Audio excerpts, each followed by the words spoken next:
Good morning children. कल के video में हम लोगों ने ये सीखा था कि जो नेचुरल फाइबर्स हैं, जिसमें हमने कॉटन और जूट के बारे में पढ़ा था, तो ये कैसे कल्टीवेट किए जाते हैं, कैसे उगाए जाते हैं। फिर हमने ये देखा था कि ये जो फाइबर्स हैं, जैसे कॉटन है रुई के फॉर्म में मिलता है, जूट है वो भी रेशे के फॉर्म में मिलता है, तो कैसे इन रेशों से हम थ्रेड बनाते हैं, यार्न बनाते हैं बाय यूजिंग चरखा और स्पिंडल और तकली के प्रयोग से या हाथ से कैसे उसको ट्विस्ट करके हम यार्न को बनाते हैं या थ्रेड को बनाते हैं। अगला स्टेप ये है कि अब हमारे पास बच्चों थ्रेड है। अब हम उस थ्रेड से जो हमारा यार्न है उससे क्लॉथ या फैब्रिक कैसे बनाएंगे। So there are many ways by which the fabrics are made from the thread or yarn. The two main process of converting the yarn into fabric are weaving and knitting. ये दो तरीके हैं। आप ऐसे समझ लीजिए मोटे तौर पर कि वीविंग में क्या होता है, इसमें दो स्ट्रैंड लेते हैं थ्रेड्स के और उनको एक दूसरे में अरेंज किया जाता है। इसको कुछ आप इस तरह से समझ सकते हैं कि जैसे मान लीजिए हमें ये है निटिंग करना है, ठीक है बच्चों। तो इसके लिए क्या करते हैं कि यहां पर दो स्ट्रैंड आप लोग देख रहे हैं। एक स्ट्रैंड आप देख रहे हैं रेड कलर का और दूसरा ग्रीन कलर का। तो इसको बनाने के लिए इन्होंने क्या किया कि इन्होंने दो पेपर लिया और बीच से उसको फोल्ड कर दिया। जैसे ये पेपर है मान लीजिए, इसको ऐसे फोल्ड कर दीजिए और फोल्ड करने के बाद फिर यहां से पतले पतले कट्स लगा दिए यहां पर। फिर इसको खोल दीजिए इस तरह से। तो खोलने के बाद फिर आप लोग देखेंगे कि वहां पर पैरेलल कट्स बन जाते हैं। फिर हम एक दूसरा स्ट्रिप्स लेते हैं। आप दूसरे वाले में इसमें देख रहे हैं कि स्ट्रिप्स को कैसे एक छेद से डाल के फिर दूसरे के ऊपर से, फिर तीसरे के नीचे से, चौथे के ऊपर से, पांचवें के नीचे से, तो इस तरह से ऊपर नीचे हम इसको डालते हैं दूसरे वाले स्ट्रिप को। तो इस तरह से जब हम डालते हैं तो ये दोनों स्ट्रैंड इस तरह से अरेंज होकर के एक फैब्रिक का निर्माण करते हैं, एक फैब्रिक बनाते हैं जो कि इस तरह से है। ये जो प्रोसेस है जिसमें कि two strands are arrange to make the fabric, this is called weaving. Weaving जिस मशीन से किया जाता है उसको लूम बोला जाता है। क्या बोलते हैं? लूम्स।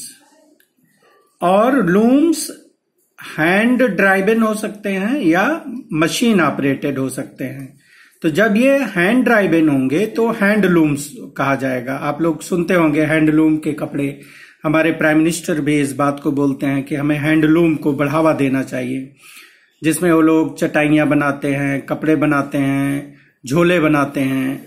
तो आजकल पॉलीथीन का यूज नहीं करना है, तो इसीलिए हम लोग हैंडलूम के बैग्स वगैरह यूज करते हैं। अब दूसरा जो प्रोसेस है निटिंग है। तो पहले हम ये देख लें कि जो वीविंग है, the process of arranging two sets of yarn together to make a fabric is called weaving. Weaving is done on loom, which is driven either by hand or by machine. तो ये हमारा एक fabric, piece of fabric ये हमने बनाया हुआ है। 2 strands है उसमें, ग्रीन और रेड, और उनको एक दूसरे में इंसर्ट करते हुए इस तरह से जब हम अरेंज करेंगे तो हमारा एक फैब्रिक बन जाएगा।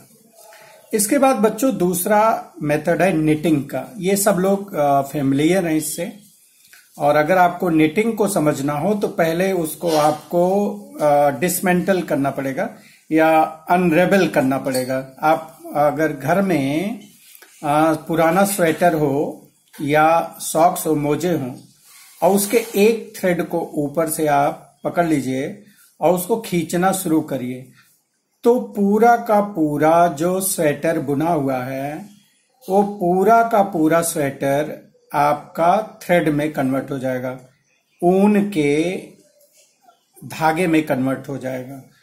तो निटिंग में क्या होता है कि in this process a single yarn is used to make a piece of fabric.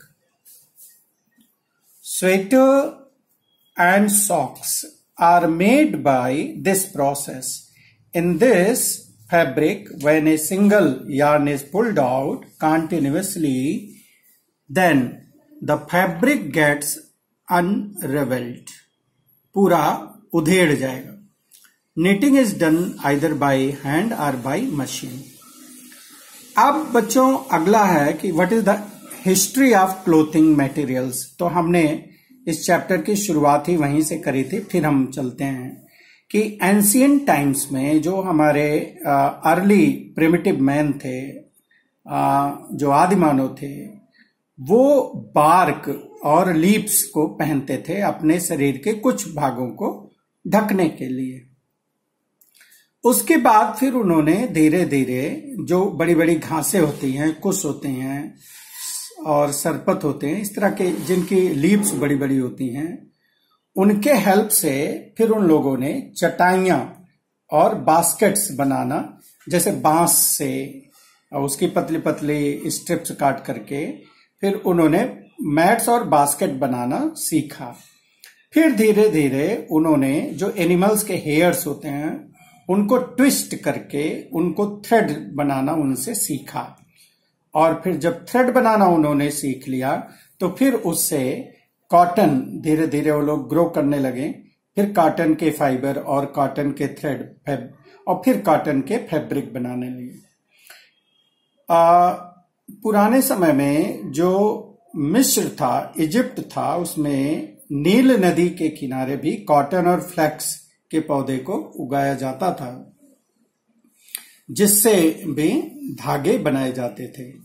तो इस तरह से जो उस समय धागे से फिर कपड़ा बनाया जाने लगा, तो लेकिन कपड़े की स्टिचिंग नहीं करी जाती थी पहले, तो stitching was not known at that time. तो फिर क्या करते थे कि जो कपड़ा बना उसको ही अपने बॉडी पर लपेटते थे शरीर को ढकने के लिए।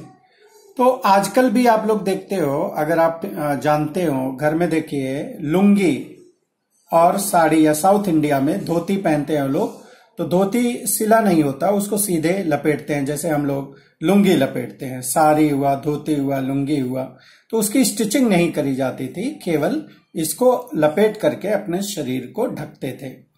बच्चों इसके बाद फिर जो हमारा सीविंग नीडल है उसकी डिस्कवरी हुई, और फिर धीरे धीरे कपड़ा बनाया जाने लगा। इसकी डिस्कवरी हुई, और फिर अब तो मशीन आ गए हैं बच्चों। आजकल तो डिफरेंट टाइप्स ऑफ फैब्रिक्स भी हैं और डिफरेंट वेज ऑफ स्टिचिंग भी है। अलग अलग तरीके से, अलग अलग फैशन में हम अपने कपड़े को बनवा के पहनते हैं। So this is all about this topic, fibre to fabric.